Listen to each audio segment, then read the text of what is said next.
Hello, আবার আপনাদেরকে স্বাগত জানাচ্ছি আমার আজকের এই নতুন ভিডিও টিউটোরিয়ালে। আশা করি আপনারা সকলেই ভালো আছেন। আমি আলহামদুলিল্লাহ আপনাদের দোয়ায় অনেক ভালো আছি। তো আমাদের আজকের টপিকে থাকবে বিভিন্ন জব পরীক্ষায় যে অঙ্কগুলো আসে সেই অঙ্কগুলো আমরা কিভাবে শর্টকাট টেকনিকে 1 মিনিটের মধ্যে অ্যান্সার করতে পারবো সেই টপিক নিয়ে আজকে আলোচনা করব। তো চলুন শুরু করি। আমি এখানে পূর্বের থেকেই বেশ কয়েকটি কোশ্চেন কিন্তু লিখে রেখেছি। আজকের ক্লাসটি খুবই গুরুত্বপূর্ণ, কারণ আজকের ক্লাসটি থেকে যে অঙ্কগুলো আমরা শিখবো এখান থেকে অবশ্যই জব পরীক্ষার জন্য খুবই গুরুত্বপূর্ণ আজকের ক্লাসটি। লক্ষ্য করি আমরা 1 নম্বর অঙ্কটা কি আছে। এখানে আছে দুটি সংখ্যার অনুপাত 3:4 এবং গসাগু 5 হলে ছোট সংখ্যাটি কত। তাহলে দুইটা অনুপাত দেওয়া আছে এবং গসাগুর মান দেওয়া আছে, ছোট সংখ্যা দেওয়া আছে। এবার দুইটা অনুপাত দেওয়া আছে এবং এবার কিন্তু লসাগুর মান দেওয়া আছে। এখানে দেওয়া আছে গসাগুর মান, এখানে দেওয়া আছে লসাগুর মান। এইখানে চাওয়া হয়েছে ছোট সংখ্যা, এখানে চাওয়া হয়েছে ছোট সংখ্যা। তো আমরা এখানে কিভাবে শর্টকাট টেকনিক অ্যানসার করতে পারবো। আরেকটা আমরা লক্ষ্য করি 3 নম্বর প্রশ্নে অনুপাতের মান দেওয়া আছে, লসাগুর মান দেওয়া আছে। এবার কিন্তু বড় সংখ্যাটি দেওয়া আছে, এবার ছোট নাই, এবার বড় সংখ্যা চাওয়া আছে। তাহলে গসাগুর মান দেওয়া আছে, ছোট সংখ্যা চাওয়া হয়েছে। লসাগুর মান দেওয়া হয়েছে, ছোট সংখ্যা চাওয়া হয়েছে। লসাগুর মান দেওয়া হয়েছে, বড় সংখ্যা চাওয়া হয়েছে। এবার এখানে লসাগুর মান দেওয়া আছে, গসাগুর মান দেওয়া আছে। তো এখানে কিন্তু 4টি কোশ্চেন লেখা আছে, বিভিন্ন ভাবে এই পরীক্ষা আসতে পারে। তো এই টপিক নিয়ে কিন্তু আমি পূর্বে আরো ভিডিও টিউটোরিয়াল তৈরি করে দিয়েছি। আশা করি যদি আজকের চ্যানেলটিতে নতুন হয়ে থাকেন তাহলে আমি বলবো যে পূর্বে ভিডিওগুলো একটু দেখে নেওয়ার জন্য, কারণ ওই ভিডিওগুলোতে কিন্তু আমি এই টপিকে বেশ কয়েকটি ভিডিও কিন্তু দিয়েছি এবং বিস্তারিত বোঝানোর চেষ্টা করেছিলাম কিভাবে গসাগু বের করতে হয়, কিভাবে লসাগু বের করতে হয়। তারপরও আজকের ক্লাসে মনোযোগ দিয়ে বুঝলে আমরা মোটামুটি অনেক ভালোই বুঝতে পারবো। তো লক্ষ্য করি আমরা প্রথমে 4 নম্বর অঙ্কটাকে একটু সমাধান করে আসি। সমাধান নাম্বার 4। তাহলে 4 নম্বর কোশ্চেনটা সমাধান একটু করে আসি। যেহেতু গসাগু টপিক নিয়ে আমি পূর্বে আরো আলোচনা করেছিলাম, পূর্বে ভিডিওতে গসাগু কিভাবে বের করতে হয় সেই নিয়ে আমি আলোচনা করেছিলাম। তারপর আমি এখানে একটু বলে রাখছি যে 4 নম্বর অঙ্কটাতে বলা আছে দুটি সংখ্যার অনুপাত 3:8 এবং লসাগু হচ্ছে 72, গসাগু কত। যদি কখনো কোনো পরীক্ষায় আসে অনুপাতের মান দেওয়া থাকে এবং লসাগুর মান দেওয়া থাকে, তাহলে গসাগু কিভাবে বের করব। গসাগু সমান সূত্র হচ্ছে টেকনিক, শর্টকাট টেকনিক হচ্ছে গসাগু সমান লসাগু ভাগ অনুপাতের গুণফল। গসাগু সমান লসাগু ভাগ অনুপাতের গুণফল। তাহলে লসাগু কত দেওয়া আছে 4 নম্বর অঙ্কটা 72, আর অনুপাতের গুণফল, অনুপাত কি 3:8। তাহলে অনুপাতের গুণফল মানে 3 × 8। এরপর আসবে 3 আসছে 24, 24 দিয়ে যদি আমরা 72 কে ভাগ করি, ভাগফল আসছে কত 3। তাহলে গসাগু হচ্ছে 3। তার মানে আমরা বুঝলাম যে গসাগু বের করার টেকনিক হচ্ছে লসাগু ভাগ অনুপাতের গুণফল। তো আমরা 4 নম্বর অঙ্কটাতে গসাগু কিন্তু বের করা শিখলাম। আমি কেন এই অঙ্কটাকে আগে বুঝিয়ে দিলাম সেটা আমি এখন বুঝাচ্ছি। এবার আমরা 1 নম্বর অঙ্কটাতে বুঝতে চলে যাই। 1 নম্বর কোশ্চেনে বলা আছে দুটি সংখ্যার অনুপাত 3:4 এবং গসাগু 5, ছোট সংখ্যাটি কত। যদি কোনো অঙ্কে এরকম আসে অনুপাতের মান দেওয়া থাকে, গসাগুর মান দেওয়া থাকে, ছোট সংখ্যাটি বের করতে বলা হয়, তাহলে আমরা কি কাজ করব। আমরা এই যে গসাগুর মান দেওয়া থাকে সেই গসাগুর মান দ্বারা সংখ্যার অনুপাতের ছোট মানটিকে গুণ করলে ছোট সংখ্যাটি পাবো, গসাগু দ্বারা বড় মানটিকে গুণ করলে বড় সংখ্যাটি পাবো। তাহলে আমরা 1 নম্বর অঙ্কটাতে কোশ্চেনে দেওয়া আছে ছোট সংখ্যাটি কত। আমি কিন্তু এখানে দুটি সংখ্যা বের করে দিয়েছি। তাহলে আমরা সহজেই বুঝতে পারবো যে ছোট সংখ্যাটি কিভাবে বের করতে হয়, বড় সংখ্যাটি কিভাবে বের করতে হয়। তাহলে এই কোশ্চেনটা অনুপাত হচ্ছে 3:4, গসাগু হচ্ছে 5। তাহলে আমরা ছোট সংখ্যা বের করলে কিভাবে বের করব। অনুপাতের ছোট মানের সাথে গসাগু যদি আমরা গুণ করি তাহলে 3 + 15, 15 হচ্ছে আমাদের ছোট সংখ্যাটি। আর বড় অনুপাতের বড় যে মানটি থাকবে সেই বড় মানের সাথে গসাগু যদি আমরা গুণ করি তাহলে কিন্তু আমরা বড় সংখ্যাটি পেয়ে যাব। তাহলে এইভাবে আমরা অনুপাতের মানের সাথে যদি গসাগুর মান গুণ করি তাহলে আমরা ছোট সংখ্যা এবং বড় সংখ্যা কিন্তু খুব শর্টকাট টেকনিকে কিন্তু আমরা এইভাবে মনে রাখতে পারি। তো আশা করি 1 নম্বর অঙ্কটি সবার বোঝা গেছে।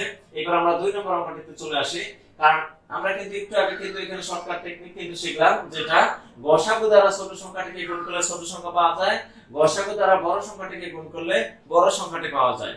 কিন্তু এইবার অঙ্কে দেওয়া আছে লসাগুর মান। তাহলে লসাগুর মান দেওয়া থাকলে আমরা কি কাজ করব। আমরা লক্ষ্য করি 2 নম্বর অঙ্কটা। 2 নম্বর অঙ্কে আছে অনুপাতের মান 2:3, দেওয়া আছে লসাগুর মান 60, ছোট সংখ্যাটি কত। আমরা জানি ছোট সংখ্যা বের করতে গেলে গসাগু দ্বারা ছোট সংখ্যাটিকে গুণ করতে হয়, গসাগু দ্বারা বড় মানটিকে গুণ করতে হয় বড় সংখ্যা পাওয়ার জন্য। কিন্তু আজকে দেওয়া আছে লসাগু। এখন আমরা কিভাবে বের করতে পারি। তাহলে এই যে আমরা 4 নম্বর অঙ্কটাতে শিখলাম গসাগু বের করার টেকনিক কি। তাহলে এই অঙ্কে অনুপাত দেওয়া আছে, লসাগু দেওয়া আছে। এখন ছোট সংখ্যা বের করতে গেলে আমাদের গসাগুর মান প্রয়োজন। কিন্তু এখানে গসাগুর মান দেওয়া নাই। আমরা কি করতে পারি, গসাগুর মানটা বের করে নিতে পারি। কিভাবে? এই যে টেকনিক আমরা জানি, গসাগু বের করার জন্য নিয়ম হচ্ছে লসাগুকে অনুপাতের গুণফল দ্বারা গুণ। যেহেতু আমাদের অঙ্কটাতে লসাগুর মান দেওয়া আছে, তাহলে আমরা এখানে লসাগুর মান লিখব 60 বা অনুপাতের গুণফল হচ্ছে 2 গুণ 3 অর্থাৎ 3 দুগুণে 6। 6 দ্বারা যদি আমরা লসাগুর মানকে ভাগ করি তাহলে এখানে পাচ্ছি কত? 10। 10 কিন্তু আমরা বের করতে পারি। 2 নম্বর অঙ্কটাতে দেওয়া আছে লসাগুর মান, কিন্তু ছোট সংখ্যাটি বের করতে বলা আছে। আমরা জানি ছোট সংখ্যা সমান গসাগু গুণন অনুপাতের ছোট মান, কিন্তু এখানে গসাগুর মান দেওয়া নাই। তাহলে আমরা গসাগুর মানটা কিন্তু প্রথমে এইভাবে শর্ট টেকনিকে গসাগুর মানটা কিন্তু আমরা বের করে নিতে পারি। তো গসাগু বের করার জন্য সূত্র হচ্ছে লসাগু ভাগ অনুপাতের গুণফল। এখানে লিখলাম গসাগু সমান লসাগু ভাগ অনুপাতের গুণফল। অনুপাতের গুণফল দ্বারা লসাগুকে ভাগ করলে আমরা গসাগু কিন্তু বের করতে পারি। তাহলে আমাদের গসাগু কিন্তু আমরা এখানে 2 নম্বর অঙ্কটার গসাগু কিন্তু আমরা এখানে 10 কিন্তু নির্ণয় করতে পারলাম। যেহেতু আমরা গসাগু 10 পেয়ে গেছি, তাহলে ছোট সংখ্যা বের করার জন্য গসাগুর মানের সাথে অনুপাতের ছোট মানকে গুণ করতে হয়। তাহলে আমরা লিখলাম অতএব ছোট সংখ্যাটি সমান অনুপাতের ছোট মান হচ্ছে 2 গুণন গসাগু হচ্ছে আমাদের 10। তাহলে 10 দুগুণে কত? 20। 20 কিন্তু আমরা ছোট সংখ্যা বের করতে পারলাম। তো এইভাবে কিন্তু শর্টকাট টেকনিকে আমরা সমাধান করতে পারি। একইভাবে 3 নম্বর অঙ্কটাতে বলা আছে দুটি সংখ্যার অনুপাত 5:6, লসাগু 120 হলে বড় সংখ্যাটি কত? তাহলে এইখানে দেওয়া আছে অনুপাতের মান 5:6, লসাগু দেওয়া আছে 120, বড় সংখ্যাটি কত? আমরা জানি বড় সংখ্যা বের করতে গেলে গসাগু দ্বারা বড় মানটিকে গুণ করতে হয়, কিন্তু এই অঙ্কে কিন্তু গসাগুর মান দেওয়া নাই। তাহলে আমরা কি কাজ করব? আমরা গসাগুর মান বের করে নেব শর্টকাট টেকনিকে। গসাগু সমান কি নিয়ম? গসাগু মান বের করতে গেলে এই লসাগুর মানকে অনুপাতের গুণফল দ্বারা ভাগ করতে হবে। তাহলে লসাগুর মান হচ্ছে আমাদের এখানে 60, এই লসাগুর মান হচ্ছে আমাদের এখানে 120। লসাগু যেহেতু 120, অনুপাতের গুণফল হচ্ছে কত? 5 6 30। 30 দ্বারা যদি আমরা 120 কে যদি ভাগ করি, এখানে আমাদের কিন্তু 30 দ্বারা যদি আমরা এখানে ভাগ করি তাহলে কত আসবে? আমাদের 4 আসবে কিন্তু গসাগু। এই যে এই অঙ্কটা করতে গেলে লসাগুকে আমরা যদি অনুপাতের গুণফল দ্বারা ভাগ করি, গসাগু বের হবে 4। এই গসাগু 4 দ্বারা আমরা যদি ছোট মানকে গুণ করি ছোট সংখ্যা বের হবে, বড় মানকে গুণ করলে বড় সংখ্যা বের হবে। এখানে কিন্তু বড় সংখ্যা চাওয়া আছে। তো আমি এখানে কিন্তু 1 নম্বর এবং 2 নম্বর এবং 4 নম্বর অঙ্ক সমাধান করে দিয়েছি। তো আপনারা 3 নম্বর অঙ্কটা সমাধান করে বড় সংখ্যাটির উত্তর কত বের হয় কমেন্টে কমেন্ট করে আমাকে জানাবেন। আমি অবশ্যই আপনাদের কমেন্টের উত্তর করব। তো আশা করি আজকের টপিক থেকে আমরা কিভাবে বড় সংখ্যা নির্ণয় করতে হয়, কিভাবে ছোট সংখ্যা নির্ণয় করতে হয় এবং কিভাবে গসাগু নির্ণয় করতে হয় সেই টপিক নিয়ে বুঝতে পেরেছি। যদি ভিডিওটি ভালো লাগে তাহলে অবশ্যই ভিডিওটিতে একটি লাইক দিন, এবং আপনি আমার আজকের চ্যানেলটিতে নতুন হয়ে থাকলে অবশ্যই চ্যানেলটি সাবস্ক্রাইব করুন এবং পাশে থাকা বেল আইকন অন করে রাখুন, কেননা আমি এরকম শর্টকাট টেকনিকের বিভিন্ন ম্যাথ নিয়ে নিয়মিত কিন্তু ভিডিও আপলোড করতেছি।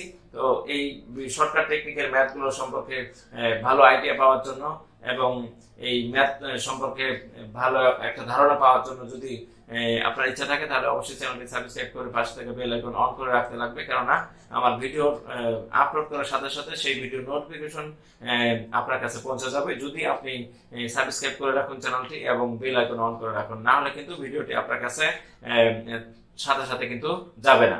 তো ঠিক আছে, এইভাবে নতুন শর্টকাট টেকনিক নিয়ে সামনে আরো আপনাদের সামনে উপস্থিত হব।